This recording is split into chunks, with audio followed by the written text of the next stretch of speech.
नमस्कार दोस्तों, मैं राउडी रंजीत। 3 जनवरी 2026 की रात लगभग 2 बजे फ्लोरिडा के एक ऐसे कमरे में जहां मोटे पर्दों की वजह से अंधेरा था और सिर्फ स्क्रीन की रोशनी दिखाई दे रही थी, दुनिया का सबसे ताकतवर आदमी बैठा था, अमेरिका के राष्ट्रपति डोनाल्ड ट्रंप।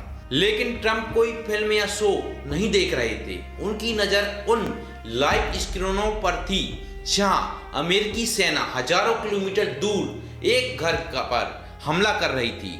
यह घर वेनेजुएला की राजधानी कैराकस में स्थित था और यही घर था राष्ट्रपति निकोलस मदुरो का। उस समय मदुरो गहरी नींद में थे। उन्हें जरा भी अंदाजा नहीं था कि कुछ ही मिनटों में उनकी जिंदगी हमेशा के लिए बदलने वाली है। कुछ ही देर पहले अमेरिकी हेलीकॉप्टर समुद्र के ऊपर केवल 100 फीट की ऊंचाई पर उड़ते हुए वेनेजुएला की सीमा में दाखिल हो चुके थे। इतनी कम ऊंचाई पर उड़ने की वजह से वे रडार पर पकड़ में नहीं आए। इससे पहले एक साइबर अटैक के जरिए कैराकस की बिजली सप्लाई काट दी गई और पूरा शहर अंधेरे में डूब चुका था।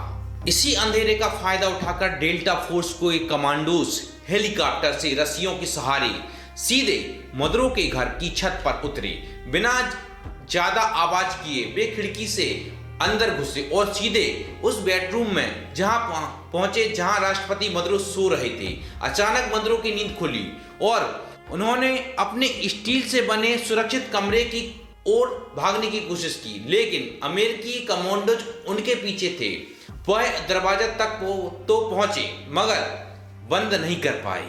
उससे पहले ही सैनिकों ने उन्हें पकड़ लिया। सिर्फ 5 मिनट के अंदर वेनेजुएला के राष्ट्रपति को गिरफ्तार कर लिया गया।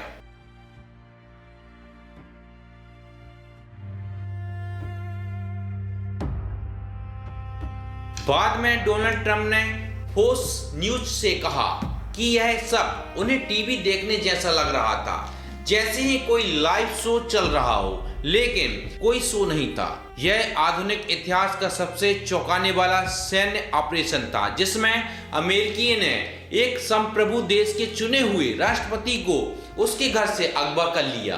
अगली सुबह जैसे ही यह खबर दुनिया भर के न्यूज चैनलों पर चली, पूरी दुनिया में हड़कंप मच गया। अमेरिका ने ऐसा क्यों किया और क्या किसी राष्ट्रपति को इस तरह उठाया जा सकता है?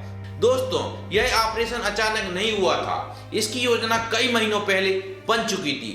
अगस्त 2025 में CIA ने चुपचाप एक टीम वेनेजुएला भेजी थी जिसका काम मदुरो की हर गतिविधियों पर नजर रखना था, उनकी लोकेशन, दिनचर्या, आदतें और सुरक्षा व्यवस्था तक। CIA के पास वेनेजुएला सरकार के भीतर एक अंदरूनी सूत्र भी था जो मदुरो की हर मूवमेंट की जानकारी अमेरिका तक पहुंचा रहा था। मिशन बेहद खतरनाक था क्योंकि पकड़ जाने पर इन एजेंट्स को कोई राजनयिक सुरक्षा नहीं मिलती। नवंबर 2025 में ट्रंप और मदुरो के बीच एक फोन कॉल हुई जिसमें ट्रंप ने मदुरो से सत्ता छोड़ने को कहा, लेकिन मदुरो ने इसे ठुकरा दिया। इसके बाद ऑपरेशन अपने अंतिम चरण में पहुंच गया।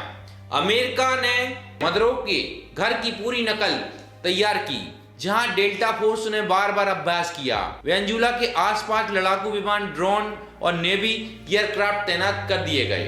25 दिसंबर को ट्रंप ने ऑपरेशन की मंजूरी दी, लेकिन मौसम खराब होने के कारण इसे टालना पड़ा। आखिरकार 2 जनवरी 2026 की रात 10:46 पर अंतिम आदेश दिया गया। इसके बाद 100 से ज्यादा अमेरिकी सैन्य विमान 20 अलग अलग बेस से उड़ान भर चुके थे। कैराकस की बिजली काट दी गई और इसी पूरी कार्रवाई में 40 लोगों की जान चली गई। 2:01 AM पर हेलीकॉप्टर मदुरो के घर पहुंचे। गार्ड्स ने फायरिंग की। एक हेलीकॉप्टर को नुकसान भी हुआ, लेकिन ऑपरेशन रुका नहीं। 3 मिनट के अंदर कमांडो मदुरो तक पहुंच गए और उन्हें अमेरिका ले जाया गया। यह ऑपरेशन अंतर्राष्ट्रीय कानून और अमेरिकी संविधानों दोनों का उल्लंघन था।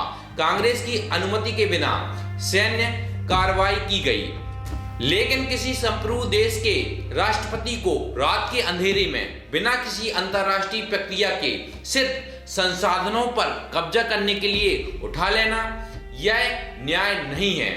अगर यही नई विश्व व्यवस्था है तो आने वाला समय पूरी दुनिया के लिए खतरनाक हो सकता है। जी हाँ दोस्तों, खतरनाक हो सकता है।